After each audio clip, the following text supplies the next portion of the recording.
Ukraine's Zaporizhzhia region wakes to another day in darkness as Europe looks for ways to support its neighbour in the north.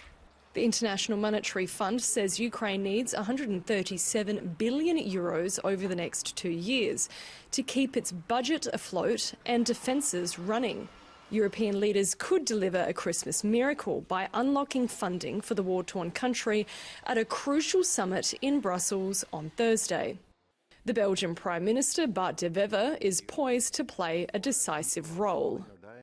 There are two funding options formally on the table for Ukraine. The first and most controversial of the pitches is a reparations loan. This is giving Ukraine a loan based on the immobilised Russian state assets, the lion's share of which are currently held at Belgian financial institution Euroclear to the tune of €210 billion. The Belgian Prime Minister Bart de Wever has maintained his opposition against the pitch, stating it is fundamentally wrong. He is fearful that Russia could take Belgium to court. The Kremlin has already described this proposal as akin to theft. The other option is common debt. This would require national governments to dig deep into their own coffers to front up the cash. For Ukraine, we know this is the least preferred of the options. We will have to decide which way we want to take, which route we want to take. But one thing is very, very clear.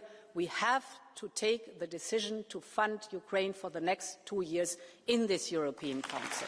At the end of the day, however, de Wever's veto is not the reparation loan's death knell. The question is not whether Belgium will be in favour or not. The question is whether a qualified majority of the member states.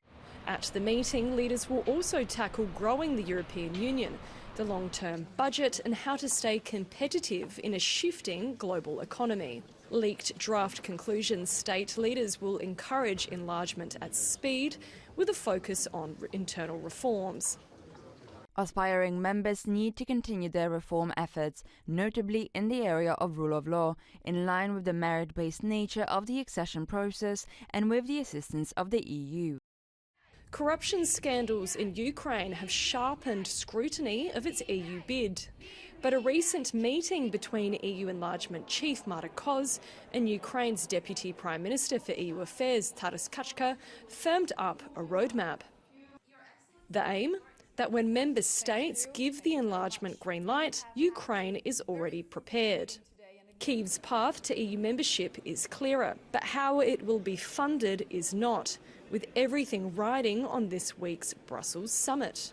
Ukraine is now waiting for that Christmas miracle or another winter of uncertainty. Angela Skujins for TVP World.